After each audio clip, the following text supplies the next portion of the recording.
Olá, professor. Obrigada por mais uma vez estar com a Eclésia antes de irmos de férias para podermos juntos olhar para aquilo que tem marcado a atualidade informativa que nestes últimos tempos tem sido muito marcado pelas negociações da Grécia, negociações entre o governo Syriza, entre os credores internacionais, entre as instâncias europeias. Como é que tem vindo a acompanhar aquilo que tem decorrido e que nestes últimos dias chegaram a um acordo, apesar de ainda não estar ratificado pela Assembleia Grega, de qualquer forma foi anunciado um acordo entre as partes envolvidas. Como é que tem acompanhado estas negociações e este avançar do acordo entre os diferentes intervenientes?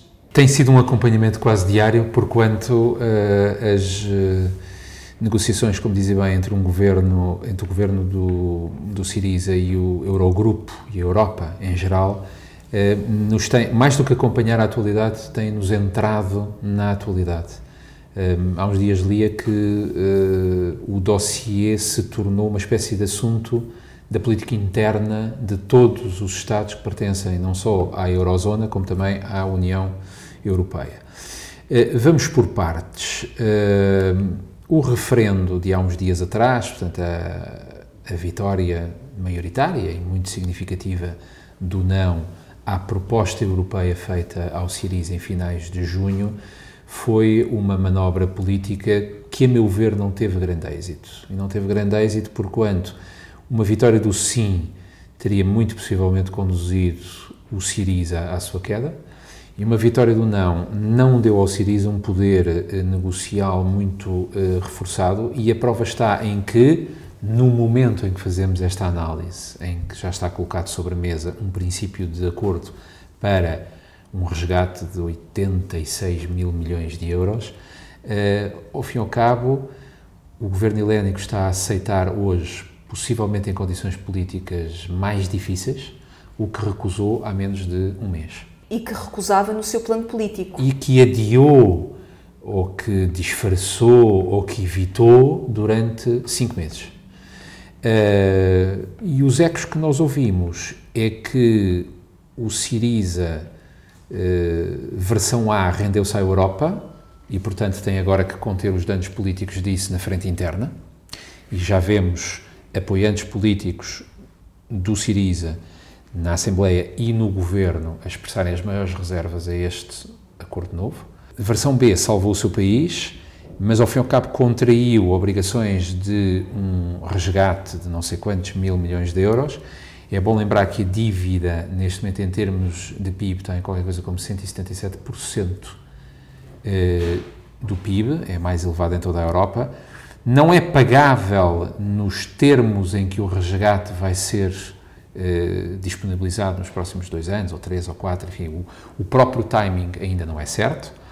E, portanto, a grande questão que hoje se coloca, não apenas ao Syriza, não apenas a um país, mas a toda a Eurozona, é até que ponto é que nós, europeus, podemos continuar com políticas de resgate localizadas aos países cuja dívida externa é elevadíssima.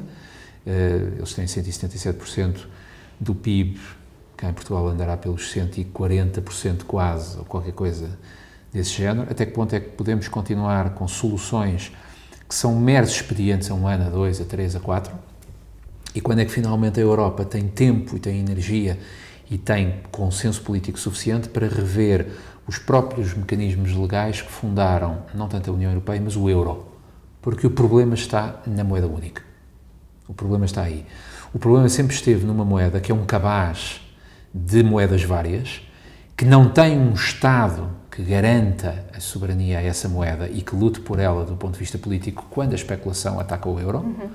E ao mesmo tempo que não tem um Estado, e depois podemos equacionar se esse Estado Federal Europeu também é a solução ou não, mas esconde assimetrias e desigualdades em termos de desenvolvimento e de competitividade de economias que não têm nada a ver uma com a outra. O euro foi, e é preciso voltar a recordar isto, o euro foi uma cedência que parte dos países europeus fizeram à Alemanha em 1989-90, quando a Alemanha se reunificou e quando foi preciso absorver a antiga RDA. E, portanto, durante os anos 90, quando se construiu a moeda única, na realidade o que se estava a fazer era um projeto político para acelerar a integração política europeia. Fez-se isto pelo mercado comum, fez-se isto por uma moeda comum, mas uma moeda não é um rótulo só. Uma moeda é aquilo com que as pessoas vivem, é aquilo com que as pessoas compram. E o problema é que a competitividade das economias do Sul não é a mesma das economias do Norte. E, portanto, o euro não unificou a Europa, o euro ainda dividiu mais a Europa.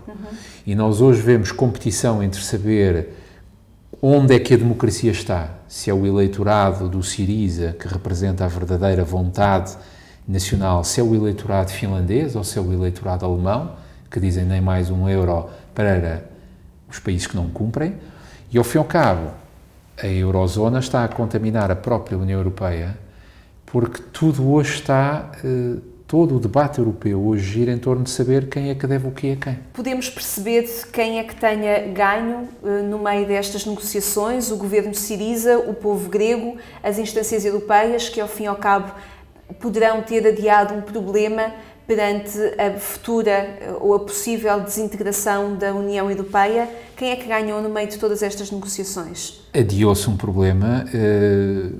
Eu acho que no imediato os únicos que ganham alguma coisa com isso são os banqueiros e os grandes fundos internacionais que vão mobilizar e vão emprestar os tais 86 mil milhões de euros. Porque esse empréstimo há de ter juros, não sabemos ainda como, há de ter que ser pago pelo menos em parte. Agora, nem o eleitorado que votou não, e esse tem todas as razões para se sentir enganado, porque o mandato que deu ao Syriza foi para não aceitar as condições europeias. Não acho que o Syriza dure muito mais tempo. Não estou a ver eleições nos próximos tempos, porque eles próprios reconhecem que neste momento não faz sentido, mas não acho que aquela manta de retalhos se possa aguentar muito tempo e receio muito que o problema das dívidas soberanas acabe por contaminar aquilo que são as próprias noções de solidariedade europeia, de União Europeia, porque nós o que vemos na Europa cada vez mais são nacionalismos a vir ao de cima, são políticas isolacionistas, são coisas tão simples como muros físicos a serem erguidos nas fronteiras de países europeus. Ainda não os vemos entre países europeus, mas já vemos tensões do Estado A contra o Estado B, mas vemos uma Europa cada vez mais a auto-fechar-se, ou pelos imigrantes que todos os dias chegam do Sul, ou pelos apetites expansionistas russos que são óbvios, ou pela dissonância entre as vozes do Norte e do Sul, ou pela ameaça de um referendo em Inglaterra que há de, enfim, perguntar aos ingleses se eles querem continuar a pertencer, não à Eurozona, porque eles não são membros disso, mas à União Europeia. E há quem diga que esse será o grande teste à União Europeia, quando o governo inglês decidir fazer um referendo para ver se continua ou não na União Europeia. Não estamos a falar de um país secundário, não estamos a falar de um país em que, se sair esse país, em vez de serem 19, passam a ser 18, sai a Inglaterra. E, portanto, sai um dos pilares, apesar de tudo, daquilo que é a construção europeia política.